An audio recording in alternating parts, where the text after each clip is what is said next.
علامہ اقبال کہتے ہیں میں نے سارا دین پڑھا ہے، سارا قرآن پڑھا ہے،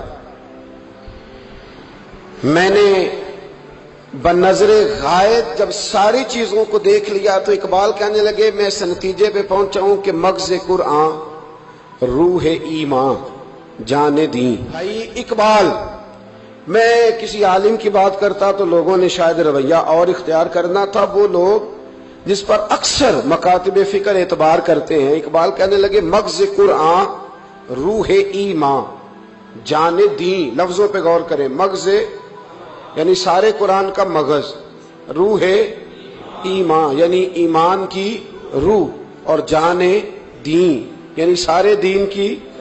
آپ دیکھیں ترتیب، مغز قرآن روح ایمان جان دین۔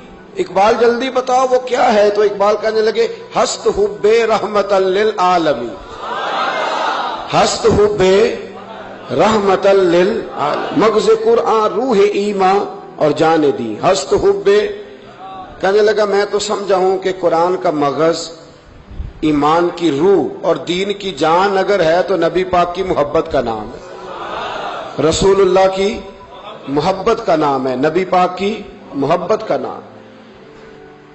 حضرت عمر فاروق رضی اللہ تعالیٰ عنہ سے بڑا تو اصول پسند کوئی نہیں نہ ہوگا، یعنی بہت بڑا چودھری بھی اگر اپنے گلی کے اندر، حضرت ابو سفیان جیسے لوگ مسلمان ہو گئے، کلمہ پڑھ لیا، اور جناب ابو سفیان رضی اللہ تعالیٰ عنہ نے اپنے گھر کے اندر نہ تھوڑی سی سامنے اینٹیں رکھ کے جگہ بنا لی، تو حضرت عمر کو پتا چلا تو فرمایا جیسے بنائی ہے ویسے وہ کھیڑو بھی، آپ نے لوگوں کا رستہ تنگ کر دیا۔